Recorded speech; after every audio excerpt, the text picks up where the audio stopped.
नमस्कार मंडळी, कविताच home kitchen मध्ये तुमचे स्वागत आहे. आज आपण बनवणार आहोत मस्त अशी अंडा करी. जर तुम्हाला अंडा करी खूप आवडत असेल, पण याला बनवण्याची खूप मेहनत तुम्हाला घ्यायची नसेल, तर ही अशा प्रकारे अंडा करी तुम्ही नक्की करून बघा. आता इथे मी 4 ते 5 अंडी घेतलेली आहेत. अंड्यांना पहिल्यांदा आपण उकडून घेऊया. त्याच्यानंतर मग बाकीची तयारी करून घेऊया. आता इथे 1 वाटी आपण सुकं खोबरं घेतलेलं आहे. त्याला व्यवस्थित असं खिसून घेऊया. त्याच्यानंतर आपल्याला एक मोठा कांदा आपण घेतलेला आहे. तो सुद्धा असा बारीक-बारीक स्लाइसमध्ये आपल्याला उभ्या स्लाइसमध्ये कट करून घ्यायचा आहे. अ, अगदी कमी साहित्यामध्ये आणि अगदी कमी मेहनतीमध्ये इथे आपण अंडा करीची रेसिपी दाखवलेली आहे. तर व्हिडिओ शेवटपर्यंत नक्की बघा आणि आवडला असेल तर व्हिडिओला लाईक करा आणि चॅनेलला सबस्क्राईब करा. आता कांदा आपला व्यवस्थित असा चिरून झालेला आहे. इथे आता मी एक मोठा टोमॅटो घेतलेला आहे. टोमॅटो सुद्धा असा व्यवस्थित असा बारीक-बारीक चिरून घ्यायचा आहे. त्याच्यानंतर मग इथे आपण 5 ते 6 आपल्या लसणाच्या पाकळ्या घेतलेल्या आहेत आणि एक अर्धा इंच आलं घेतलेलं आहे. बस एवढाच आपण मसाला इथे वापरणार आहोत. आता एका तव्यामध्ये आपण कांदा जो आहे तो आपला भाजायला ठेवूया. कांदा थोडासा भाजत आला, की मग त्याच्यामध्ये आपण टोमॅटो टाकून भाजून घेणार आहोत.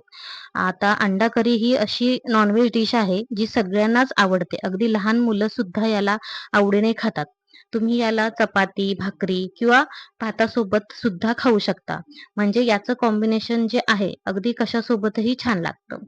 आता हे बघा कांदा थोडासा भाजून झाल्यानंतर मी टोमॅटो सुद्धा टाकलेला आहे.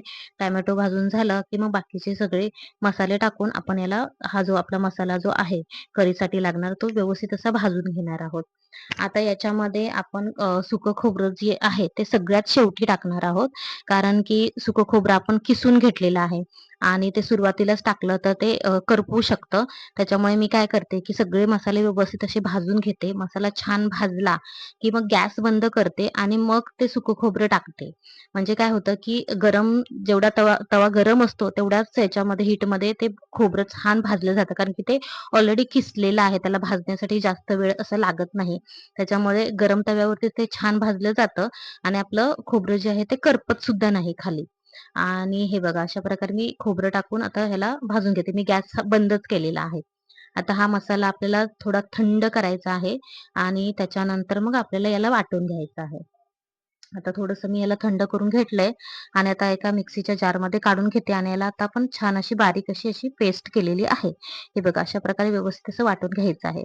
आता अंडी सुद्धा आपण शिजवलेली ती थंड झालेत त्याला सोलून घेतलेलं आहे आणि आता एका पॅनमध्ये मी थोडंसं तेल टाकते आणि ही जी आपण सोललेली अंडी आहेत ती फ्राय करून घेऊया पहिल्यांदा. हे बघा हे असे उभे असे थोडेसे काप मारायचे त्याच्यामध्ये आणि मग फ्राय करून घ्यायचे आहेत. तर तेल तापलं की याच्यामध्ये अंडी सोडलेली आहेत आणि मी त्याच्यामध्ये मग एक अर्धा चमचा हळद, अर्धा चमचा लाल तिखट आणि थोडंसं मीठ टाकून याला फ्राय करून घेतलेलं आहे. मसाले जे आहेत ना, ते आधीच नाही टाकायचे.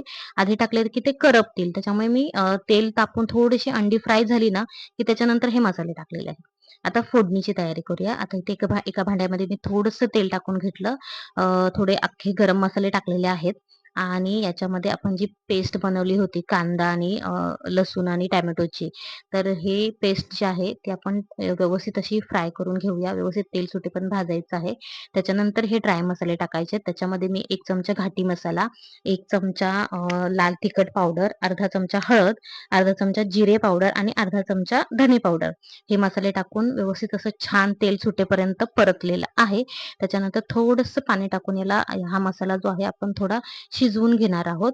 म्हणजे आपले मसाले जे खाली जे लागणार नाहीत, करपून जाणार नाहीत. थोडंसं पाणी टाकून याला शिजवायचं आहे आणि त्याच्यानंतर मग तुम्ही थोडंसं तुम्हाला जेवढी कन्सिस्टन्सी पाहिजे करीसाठी तेवढं पाणी वाढवून तुम्ही तुमची करी तयार करू शकता.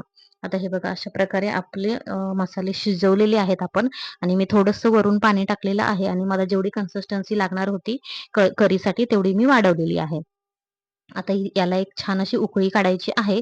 त्याच्यानंतर मग आता इथे 1 चमचा मी मीठ टाकलेलं आहे आणि नंतर मग याच्यामध्ये फ्राय केलेली अंडी टाकलेली आहेत आणि त्याच्यानंतर मग आपण अशी भरपूर सारी अशी कोथिंबीर टाकूया आणि मस्त अशी छान ह्याला उकळी काढूया आणि ही मग अशा प्रकारे आपली मस्त अशी अंडा करी तयार झालेली आहे. मग ही अशा प्रकारे अंडा करी तुम्ही बनवून बघा. तुम्हाला नक्कीच आवडेल.